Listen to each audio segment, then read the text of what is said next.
நிம்மதி இல்லாதவங்க தான் வாழ்க்கையில் நிம்மதிக்காண்டி போதைப் பொருளை தேடுறாங்க. ஒருத்தன் உண்மையிலே நிம்மதியாக இருந்தால் அவனுக்கு போதைப் பொருள்லாம் தேவையே கிடையாது. சமூகத்தில் எல்லோரும் நிம்மதி இல்லாமல் தான் இருக்காங்க. நிம்மதிக்காண்டி பல விஷயத்துக்கு அடிமையாக இருக்காங்க. சரக்கு அடிக்கிறது மட்டும் போதை கிடையாது. பல விஷயத்த பண்ணி வாழ்க்கையை மறக்க முயற்சி பண்ணுறாங்க. ஃபோனை நோண்டுறாங்க, வேலைக்கு போகிறாங்க, யார் கூடயா பேசி பொழுத போக்குறாங்க. இது மட்டும் பத்தாது, நிம்மதியாக இருக்கிறதுக்கு கல்யாணம் பண்ணணும், குழந்தை பார்க்கணும், பணம் வேணும், மரியாதை வேணும், இந்த மாதிரி பல விஷயம் தேவைப்படுது. இதெல்லாம் எதுக்குன்னா வெறும் நிம்மதிக்காண்டி தான். அந்த நிம்மதியை தனக்குள்ளே உருவாக்க முடியல. அதனால வெளியில் இருக்க விஷயத்துலேருந்து தேடுறாங்க. உண்மையிலேயே சும்மா இருந்து யாருனாலையும் நிம்மதியாக இருக்க முடியலை. அப்படியே ஒரு ஆள் சும்மா இருக்கணும்னு முயற்சி பண்ணாலுமே கூட உடம்பு மட்டும்தான் சும்மா இருக்கும். இன்னொரு ஆள்கிட்ட பேசுகிற மாதிரி மூளைக்குள்ளேயே தனக்கு தானே பேசிக்குவாங்க. இப்படி தனக்கு தானே பேசி அதுவும் ஒரு போதையாகவே பயன்படுத்திக்கிறாங்க. இப்படி மக்கள் மகிழ்ச்சிக்காண்டி பல விஷயத்த தேடுறாங்க. அது எல்லாமே ஒரு போதை தான். ஃபோன், பணம், மரியாதை, பொழுதுபோக்கு, மூளைக்குள்ளே தனக்கு தானே பேசிக்கிறது, இது எல்லாமே போதை தான். தனக்குள்ளே நிம்மதியை உருவாக்காததுனால தான் இது எல்லாத்துக்குமே அடிமையாக இருக்காங்க. இது எப்படின்னா, ஒரு குடிகாரன் போதைக்கு அடிமையாகி வேலைக்கு போகிறான், காசு சம்பாதிக்கிறான், அந்த காசில் போதையை போடுறான். இது மாதிரி தொடர்ந்து என் வாழ்க்கை ஃபுல்லாக பண்ணிடுறான். கடைசியில் செத்து போயிடுறான். இதே மாதிரி தான் எல்லோரும் வாழ்க்கையை வாழ்ந்துக்கிட்டு இருக்காங்க. வெறும் சந்தோஷத்துக்காண்டி பல விஷயத்தை தேடுறாங்க. சந்தோஷத்தை தேடி தேடியே வாழ்க்கை முடிஞ்சிடுது. இப்படி சந்தோஷத்தை தேடுறது ஒன்றும் வாழ்க்கை கிடையாது. இது எந்த மாதிரினா, ஒருத்தன் பசியில் இருக்கான். அவன் எவ்வளோ சாப்பிட்டாலும் பசி அடங்கவே மாட்டேங்குது. அவன் பசி அடங்க மாட்டேன்றதுன்னு தொடர்ந்து சாப்பிட்டுக்கிட்டே இருக்கான். சில நாள் சாப்பாடு கிடைக்காம போயிடும். அப்போ பசியில் கஷ்டப்படுவான். சில நாள் சாப்பாடு கிடைக்கும். அப்போ சாப்பாடு கிடச்சிருச்சேன்னு நினச்சி சந்தோஷப்படுவான். அவன் எப்பயுமே சாப்பாடை பற்றி தான் யோசிச்சுக்கிட்டே இருப்பான்.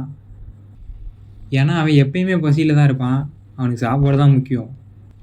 சாப்பாடை தவிர வாழ்க்கையில் என்ன இருக்குது அப்படின்றத கூட அவனால் யோசிக்கவே முடியாது. அவன் என்ன நினைப்பான்னா, சாப்பாடு ஒரு நாள் நல்லா கிடச்சிருச்சுன்னா அன்றைக்கி தான் அவன் நல்லா வாழ்ந்ததாகவும், சாப்பாடு ஒரு நாள் கிடைக்கலன்னா அன்றைக்கி தான் அவன் வாழ்க்கை கெட்டதாக இருக்கிறதாகவும் நினைப்பான். ஏன்னா அவனை பொறுத்த வரைக்கும் நல்லதுன்றதே சாப்பாடு மட்டும்தான். வேறு எந்த நல்லதுமே அவனுக்கு தெரியாது. வாழ்க்கையில் இருக்குன்றதே தெரியாது. இதே மாதிரி தான் இங்கே இருக்க மக்களோட வாழ்க்கையும். எப்பயுமே சந்தோஷத்தை தான் தேடுறாங்க. சந்தோஷத்தை அடையிறதுக்கான பொழுதுபோக்கு, பணம், நண்பர்கள், இந்த மாதிரி பல விஷயத்த தேடிக்கிட்டு இருக்காங்க. எப்படி அந்த பையன் சாப்பாடை தேடுறதுக்காண்டி வாழ்க்கையை ஃபுல்லாக விட்டானோ, அதே மாதிரி தான் அந்த 4-5 விஷயத்த தேடுறதுக்காண்டி வாழ்க்கையை ஃபுல்லாக மக்கள் விட்றாங்க. இந்த 4-5 விஷயத்தை தாண்டி வாழ்க்கையில் என்ன நல்லது இருக்குன்றது கூட தெரிய மாட்டேங்குது. எப்படி அந்த பையன் சாப்பாடு நிறையா கிடச்சிச்சுன்னா அதுதான் நல்ல வாழ்க்கைன்னு நம்புகிறானோ, இங்கே இருக்க மக்களும் சந்தோஷம் தர்ற 4-5 விஷயம் நிறையா கிடச்சிருச்சுன்னா அதுக்கு பேர் தான் நல்ல வாழ்க்கைன்னு நினச்சிக்கிட்டு இருக்காங்க.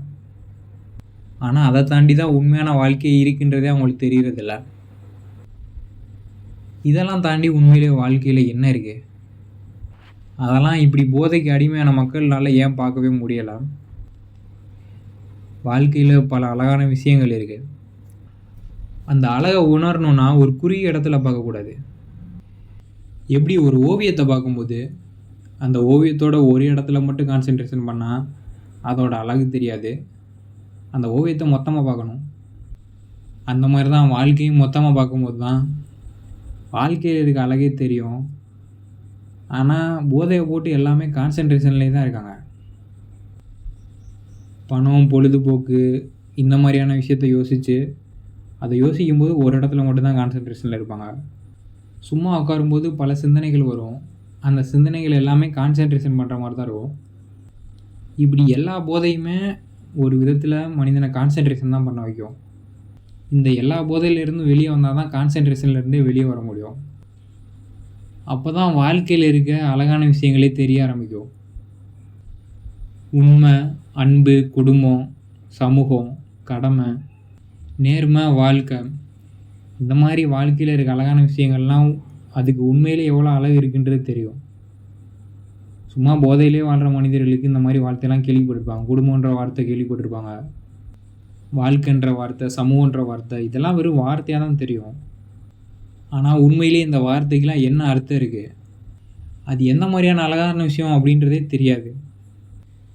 போதையிலேருந்து கான்சன்ட்ரேஷன்லேருந்து வெளியே வரும்போது தான் வாழ்க்கையில் இருக்க அழகான விஷயத்தையே உணர முடியும். அது வரைக்கும் இந்த குடிகாரன் எப்படி போதையை போடும்போது சந்தோஷம் கிடைக்கும், போதை இல்லாதப்ப வருத்தப்படுவான். அதே மாதிரி தான் வாழ்க்கையிலேயும் உங்களுக்கு சந்தோஷம் தர 4-5 போதை தரக்கூடிய விஷயங்கள் கிடச்சிச்சின்னா சந்தோஷம், இல்லைன்னா துன்பம். இப்படி இன்பத்துக்கும் துன்பத்துக்கும் நடுவில் தான் வாழ்க்கையை போய்கிட்டு இருக்கோம். ஆனால் உண்மையான வாழ்க்கை இன்பத்துக்கும் துன்பத்துக்கும் நடுவுலையே கிடையாது. இந்த இன்பம் துன்பம்லாம் கடந்து வந்தால் தான் வாழ்க்கையே இருக்குது. இப்படி வாழ்க்கையில் இருக்க பல வகையான போதையிலேருந்து வெளியே வந்து வாழ்க்கையோட அழகை உணரணும்னு நினைக்கிறவங்க கீழே இருக்க வாட்ஸ்அப் குரூப்பில் சேருங்க.